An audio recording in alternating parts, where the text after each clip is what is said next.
Hey there, fellow sports gamblers. It's Steel Picks for you with the 5 best NBA playoff prize picks and underdog free picks for today, May 7th.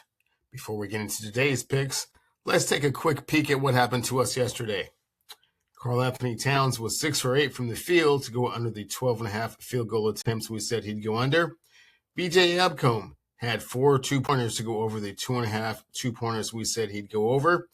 Anthony Edwards had 12 points, 3 rebounds, and no assists to go under the 28.5 points, rebounds, and assists we said he'd go under. But Jalen Brunson had 26 points and 6 assists to go under the 33.5 points and assists we said he'd go over. And Julius Randle, in a 48-point blowout, was 4 for 10 from the field to go under the 5.5 field goals made we said he'd go over. 3 out of 5 is not terrible. But let's see if we can't put together the immaculate ticket for today. First off, we have Dean Wade over a 3-pointer. Now, if you can see, Dean Wade has been the model of consistency in the playoffs. In every playoff game that he has played in, he scored at least 1 3-pointer. And the high water mark in game 6 of the Toronto series, he had 2. So to say that he won't get at least 1 would be an anomaly. He certainly is capable of doing so. And in this series against the Detroit Pistons, where points are going to be very hard to come by, and his teammates, Donovan Mitchell and James Harden, have been struggling a tad bit from the field, certainly think that his contribution will definitely be necessary and welcomed. So I certainly think that Dean Wade is going to have a chance to get at least 1 3-pointer.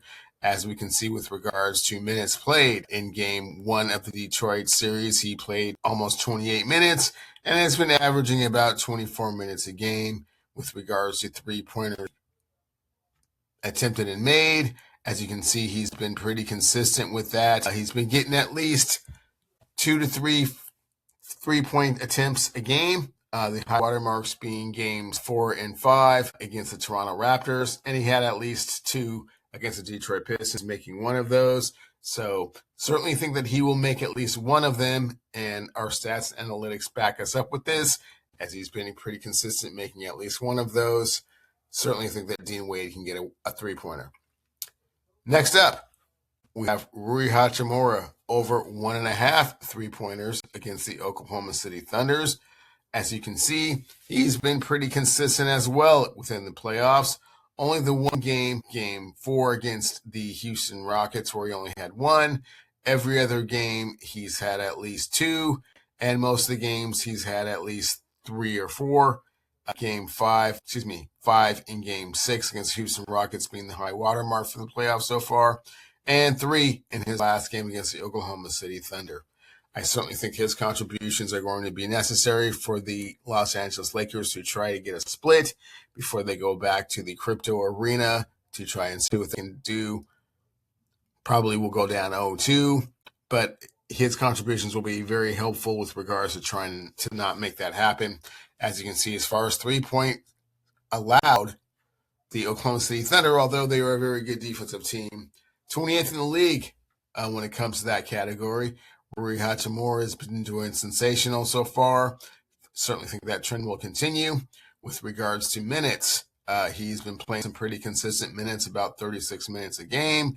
As you can see in his first game against the Oklahoma City Thunder, 37 minutes. High water mark for the playoff being 43.8.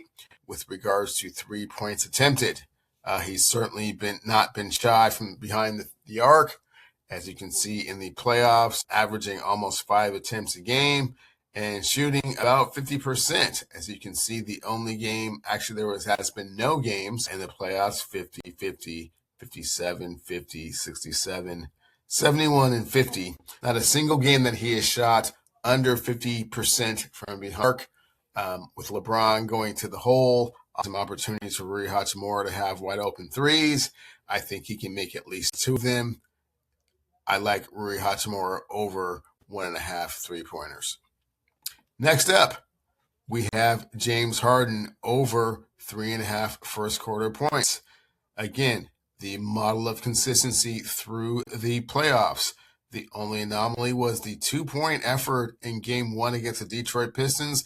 Not quite sure what that was all about. In most of the games he's played in the playoffs, he has been well over the 3.5 first quarter points, only the high water mark being against Toronto in Game 4, where he had 14. But as you can see, 6, 5, and 5, 14, 4, and 5. I'm not going to say we're not going to count Game 1 against the Detroit Pistons. Obviously, a different caliber defensive team with regards to points allowed, much better quality defensive team. However, I think that James Harden, understanding that he does not want to go back to Cleveland down 0-2, and the Cavaliers don't want to as well, will certainly put his best foot forward and establish himself to try and be aggressive with regards to getting to the free throw line and also just scoring points in general. I definitely think that he is going to be over that 3.5 point threshold. And as you can see, he's been playing plenty of minutes, a little bit under in Game 1, a little bit of foul trouble to start off, but was very good from the free throw line. He was 9 for 9, not necessarily all those points in the first quarter, but I certainly think that he's going to be able to establish his presence of authority and get some things done in the first quarter. He does not want his team to get off to a slow start, as they have been doing recently. I think James Harden is going to come through with over 3.5 first quarter points to get his team going in the right direction. And as a friendly reminder, when you sign up to BETR using my promo code WINCASH, you'll receive 2 anytime tokens worth up to $100 each. And when you sign up to Novig and use my STEELEWINS promo code and spend $5, you'll get up to $50 cash bonus with which you can use to make sports wagers. I encourage you to do so and continue the winning tradition. Good luck, everyone. Next up, we have Donovan Mitchell under 1.5 steals. As you can see, he's definitely not been taking the ball away from his opponents. In 3 of the playoff games, he's had no steals. In only 1 game has he had over 1. That was the first game against Toronto.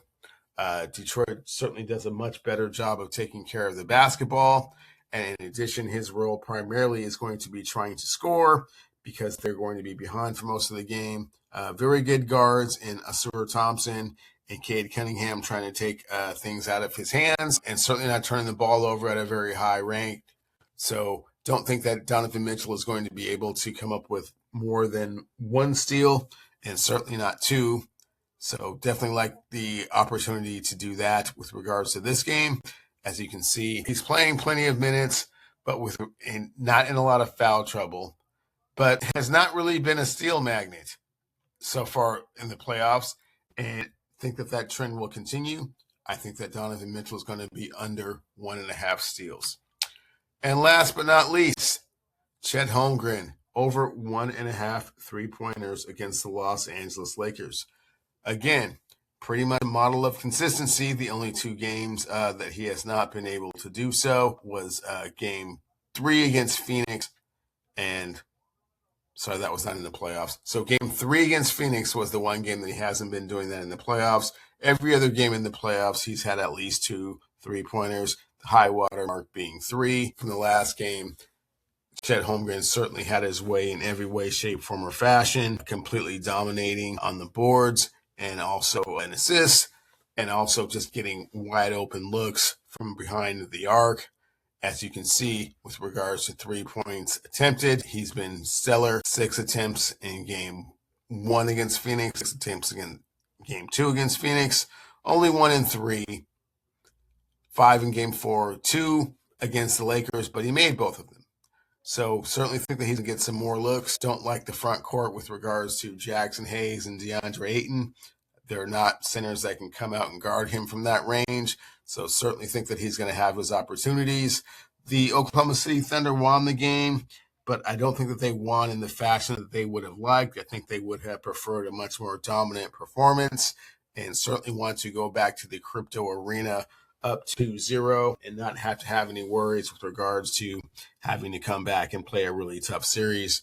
They understand, being the defending NBA champions, how important rest is, And Chet Holmgren and his high percentage from behind the arc will definitely pay dividends with regards to making that happen. So certainly looking for Chet Holmgren to be over 1.5 3-pointers. As you can see, Novig likes this as well at the minus 127. So to recap, we have Dean Wade over a 3-pointer, Rory Hachimura over 1.5 3-pointers, James Harden over 3.5 first quarter points, Donovan Mitchell under 1.5 steals, and Chet Holmgren over 1.5 3-pointers. And in addition, the ticket that I put together is Rory Hachimura over 1.5 3-pointers, Chet Holmgren over 1.5 3-pointers, and James Harden over 3.5 first quarter points. That's the picks I have for you today. Please be sure to like and subscribe to the Steel Picks for You channel. And good luck, everyone.